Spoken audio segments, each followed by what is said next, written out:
Hi friends, welcome to my channel vlog with Krishna. ഇന്നും പതിവ് പോലെ ഭഗവാന്റെ ഒരു കഥ പറയാമെന്ന് വെച്ചിട്ട് തന്നെ വന്നതാണ്. നമുക്കൊരു പാട്ട് പാടിയിട്ട് തന്നെ ഇന്നത്തെ കഥ തുടങ്ങാം. ഞാൻ പാട്ടൊന്നും പഠിച്ചിട്ടില്ല കേട്ടോ, അതുകൊണ്ട് എന്തെങ്കിലും മിസ്റ്റേക്ക് ഉണ്ടെങ്കിൽ നിങ്ങളെല്ലാവരും ക്ഷമിക്കാം. ഗോമതിപ്പൈ ചൊല്ലുന്നു, ഗോപിമാരും ചൊല്ലുന്നു, ശ്രീ ഗുരുവായൂരപ്പൻ സ്വന്തമാണെന്ന്.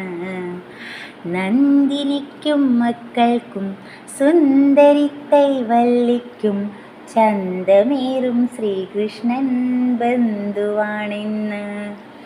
കാർമുകിലും ചൊല്ലുന്നു, മേഘവർണ്ണം തൻ്റേത്, പൂങ്കുയിലും കൂവുന്നു, പുല്ലാങ്കുഴലെൻ്റേത്. കാർമുകിലും ചൊല്ലുന്നു, മേഘവർണ്ണം തൻ്റേത്, പൂങ്കുയിലും കൂവുന്നു, പുല്ലാങ്കുഴലെൻ്റേത്. ഗോമതിപ്പൈ ചൊല്ലുന്നു, ഗോപിമാരും ചൊല്ലുന്നു, ശ്രീ ഗുരുവായൂരപ്പൻ സ്വന്തമാണെന്ന്. നന്ദിനിക്കും മക്കൾക്കും സുന്ദരിത്തൈ വല്ലിക്കും ചന്തമേറും ശ്രീകൃഷ്ണൻ ബന്ധുവാണെന്ന്. ഇതിന് മുഴുവൻ പാട്ട് പാടിയാലേ ഈ വീഡിയോയ്ക്ക് ലെങ്ത്ത് കൂടും, പിന്നെ നിങ്ങളാരും കാണില്ല, അല്ലെങ്കിൽ തന്നെ എൻ്റെ വീഡിയോയ്ക്ക് വ്യൂ കുറവാണ്. അപ്പോൾ നമുക്ക് നേരെ കഥയിലേക്ക് പോവാം. ഇങ്ങനെ പുൽക്കൊടിക്കും പിന്നെ എല്ലാവർക്കും, ഒരു പക്ഷി മൃഗാദികൾക്ക് പോലും സ്വന്തമായിട്ടുള്ള ഭഗവാന് ഗുരുവായൂരപ്പന് കൊമ്പ് മുളച്ചു എന്ന് പറഞ്ഞാൽ നിങ്ങൾ ആരെങ്കിലും വിശ്വസിക്കുമോ? അപ്പോൾ അതാണ്, ഞാനും അത് കേട്ടപ്പോൾ ആദ്യം എനിക്ക് വിശ്വാസം ഉണ്ടായില്ല. ഭഗവാന് കൊമ്പ് മുളച്ചതായിട്ടുള്ള ഒരു കഥ ഉണ്ട്. അതെങ്ങനെയാണ് ഭഗവാന് കൊമ്പ് മുളച്ചത്, ഗുരുവായൂരപ്പൻ എങ്ങനെയാണ് കൊമ്പ് മുളച്ചത്, അത് സത്യം തന്നെയാണോ, അത് വല്ല മിഥ്യ നുണക്കഥയാണോ എന്നൊക്കെ നമുക്ക് അറിയാം. അത് നുണക്കഥയല്ല, ശരിക്കും അങ്ങനെ ഒരു കഥ ഉണ്ടായിട്ടുണ്ട്, അങ്ങനെ ഒരു സംഭവം നടന്നിട്ടുണ്ട്. ആ കഥ ഇങ്ങനെയാണ്.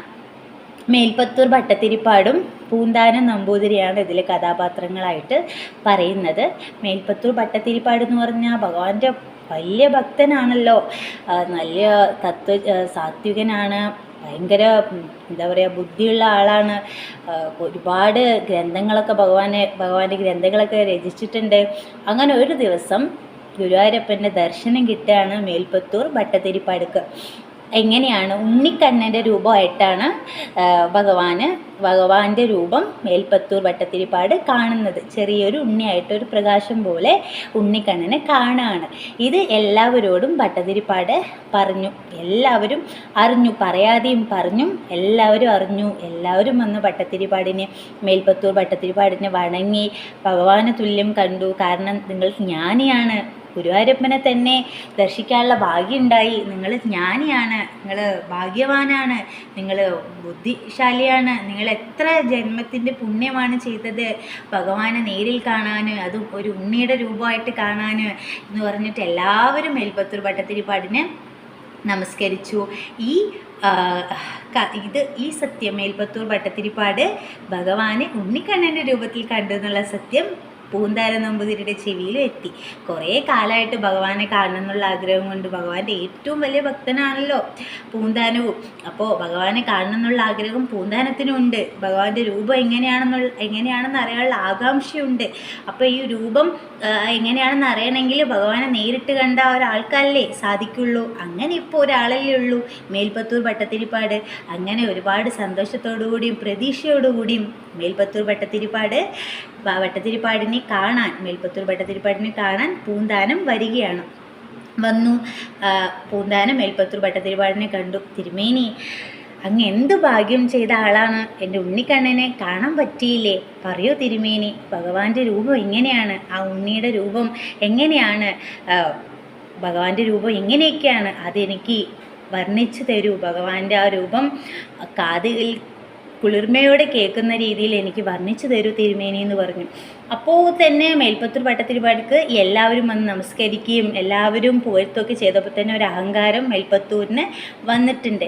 അപ്പോൾ ആ അഹങ്കാരത്തിൽ ഗുരുവായൂരപ്പൻ്റെ രൂപം എന്താണെന്ന് പറഞ്ഞാൽ ഇവൻ വന്ന് ചോദിക്കുമ്പോഴത്തേക്കും, ഇദ്ദേഹം വന്ന് ചോദിക്കുമ്പോഴത്തേക്കും പറഞ്ഞു കൊടുക്കാതിരിക്കുന്ന ആളല്ലേ എന്നും പറഞ്ഞ് മേൽപ്പത്തൂർ ഭട്ടതിരിപ്പാട് ദേഷ്യം വന്നു.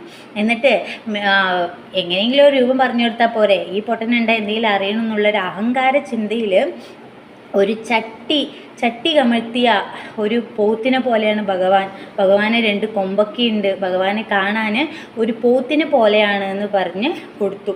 നിഷ്കളങ്കനായ ആ പൂന്താനം അത് വിശ്വസിക്കുകയും ചെയ്തു. കാരണം ഭട്ടതിരിപ്പാട് മേൽപ്പത്തൂർ ഭട്ടതിരിപ്പാട് ഭഗവാന്റെ നല്ലൊരു ഭക്തനാണ്. ഭഗവാന്റെ ഭക്തന്മാർ ഒരിക്കലും നുണ പറയില്ല, മറ്റൊരു ഭക്തനെ വേദനിപ്പിക്കില്ല എന്നൊക്കെയാണല്ലോ. അപ്പോൾ ഭട്ടതിരിപ്പാട് പറഞ്ഞത് പൂന്താനം അച്ചട്ടായിട്ട് എന്ത് ചെയ്തു, വിശ്വസിച്ചു എന്നുള്ളതാണ്. അങ്ങനെ ആ രൂപം പോത്തിനെ പോലെയാണ്, ഭഗവാന് 2 കൊമ്പുണ്ട് എന്ന് ഭട്ടതിരിപ്പാട് പറഞ്ഞത് പൂന്താനം അങ്ങനെ വിശ്വസിച്ച് ആ ഒരു രൂപം സങ്കല്പിച്ച് പിന്നീട് അങ്ങോട്ട് ധ്യാനിക്കാൻ തുടങ്ങി. ആ രൂപം മനസ്സിൽ കൊണ്ട് നടക്കാൻ തുടങ്ങി. അങ്ങനെ ഒരു ദിവസം ശീവേലിക്ക് ഭഗവാന്റെ വിഗ്രഹം പുറത്തെടുക്കണമല്ലോ. ശ്രീകോവിലിൻ്റെ ഉള്ളിൽ നിന്ന് ഭഗവാന്റെ വിഗ്രഹം പുറത്തെടുക്കാൻ വേണ്ടിയിട്ട് മേൽശാന്തി ചെന്നു. അത് പുറത്തെടുത്ത് ശ്രീകോവിലിലേക്ക് പുറത്തേക്ക് വരുമ്പോൾ കടക്കാൻ പറ്റുന്നില്ല. ഭഗവാന്റെ വിഗ്രഹവും തിരുമേനിക്കും മേൽശാന്തിക്കും കടക്കാൻ പറ്റുന്നില്ല. കുറേ നേരം ഭക്തരും പിന്നെ തിടമ്പേറ്റിയിട്ട് പോകുന്ന ആൾക്കാരും വിളക്ക് കത്തിക്കുന്നവരൊക്കെ വെയിറ്റ് ചെയ്തു. തിരുമേനിയോട് ചോദിച്ചു, എന്താ തിരുമേനി, ഭഗവാൻ എഴുന്നള്ളിക്കാൻ സമയമായില്ലേ?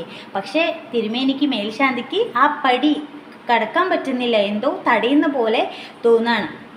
അപ്പോൾ ആൾക്കൂട്ടത്തിനിടയിൽ നിന്ന് ഇത് എന്താണ് ഇങ്ങനെയെന്ന് മേൽശാന്തി ചിന്തിച്ചു. ഇതെന്താ എനിക്ക് തോന്നാണോ, ഇനി ഞാനിത് ഈ കാര്യം ആരോടെങ്കിലും പറഞ്ഞ കൊമ്പ് കാണാണ്. ആ ശീവേലിക്ക് വേണ്ടിയിട്ട് ഭഗവാന്റെ വിഗ്രഹം എടുക്കാൻ വരുന്ന മേൽശാന്തി ഭഗവാന്റെ വിഗ്രഹത്തിൽ ചെറിയ 2 സ്വർണ്ണ വിഗ്രഹത്തിൽ ചെറിയ 2 കൊമ്പുകൾ കാണാണ്.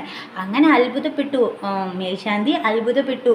ഇത് ഞാൻ ആരോടെങ്കിലും പറഞ്ഞാൽ തന്നെ ആരും വിശ്വസിക്കില്ല, എൻ്റെ തോന്നലാണെന്നും പറഞ്ഞ് എന്നെ കളിയാക്കിയുള്ളൂ എന്ന് പറഞ്ഞിട്ട് ആരോടും അത് പറഞ്ഞില്ല. എന്തും വരട്ടെ എന്ന് പറഞ്ഞ് ആ വിഗ്രഹം ശീവേലിക്ക് വേണ്ടിയിട്ട് പുറത്തേക്ക് കൊണ്ടുപോകാൻ വേണ്ടി ഒരുങ്ങിയപ്പോൾ പുറത്തേക്ക് എടുക്കാൻ പറ്റുന്നില്ല, എന്തോ തടയുന്ന പോലെ മേൽശാന്തിക്ക് തോന്നി. അപ്പോൾ ഇങ്ങനെ ആലോചിച്ച് നിൽക്കുമ്പോൾ ആൾക്കൂട്ടത്തിൻ്റെ ഇടയിൽ നിന്ന് ഒരു ഒച്ച ഉയരും. അത് ഭഗവാന്റെ കൊമ്പ് തടഞ്ഞിട്ട് പുറത്തേക്ക് വരാൻ പറ്റാത്തതാവും തിരുമേനി.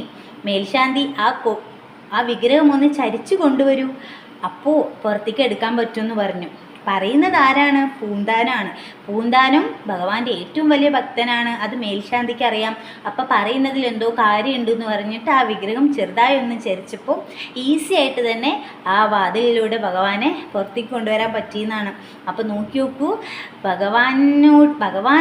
ഭക്തനോടുള്ള ആ സ്നേഹം നോക്കി നോക്കൂ. ഒരു ഭക്തൻ പറഞ്ഞു, ഭഗവാനെ ഞാൻ കണ്ടു, ഭഗവാൻ ഒരു പോത്തിൻ്റെ രൂപമാണ്, കൊമ്പുണ്ട് എന്ന് പറഞ്ഞു കൊടുത്ത് മറ്റൊരു വലിയൊരു നിഷ്കളങ്കനായ ഭക്തനോട്, ആ നിഷ്കളങ്കനായ ഭക്തന് അത് വിശ്വസിച്ച് ഭഗവാൻ ആ രൂപത്തിൽ ധ്യാനിക്കാൻ തുടങ്ങിയപ്പോൾ ഭഗവാൻ ആ രൂപത്തിലേക്ക് തന്നെ വന്നു എന്നുള്ളതാണ്. അതാണ് ഭക്തനോടുള്ള ഭഗവാന്റെ സ്നേഹവും സമർപ്പണവും. ഭക്തൻ കഴിഞ്ഞിട്ടേ ഉള്ളൂ ഭഗവാനെ വേറെ ആരും. അപ്പോൾ പൂന്താനം ആ രൂപത്തിലാണെന്ന് പറഞ്ഞപ്പോൾ ആ രൂപത്തിലേക്ക് തന്നെ ഭഗവാൻ മാറി എന്നുള്ളതാണ്. അതുപോലെ മറ്റൊരു ഒരുപാട് സ്ഥലങ്ങളിൽ പൂന്താനത്തിന് കളിയാക്കലുകൾ കേട്ടിട്ടുള്ള സ്ഥലത്തൊക്കെ ഭഗവാൻ വന്ന് പൂന്താനത്തിന് തുണയായി നിന്നിട്ടുണ്ട് എന്നുള്ളതാണ്. ഭക്തന് തുണയായിട്ട് ഭഗവാൻ എന്നും ഉണ്ടാവും എന്നുള്ളതാണ് ഈ കഥയിലുള്ള സന്ദേശം തരുന്നത്. Thank you for watching. കഥ ഇഷ്ടമായ എല്ലാവരും എൻ്റെ ചാനൽ സബ്സ്ക്രൈബ് ചെയ്യുക, കമൻറ്റ് ചെയ്യുക, ലൈക്ക് ചെയ്യുക. താങ്ക് യു കേട്ടോ. Thank you for watching. സർവം കൃഷ്ണാർപ്പണമസ്തു.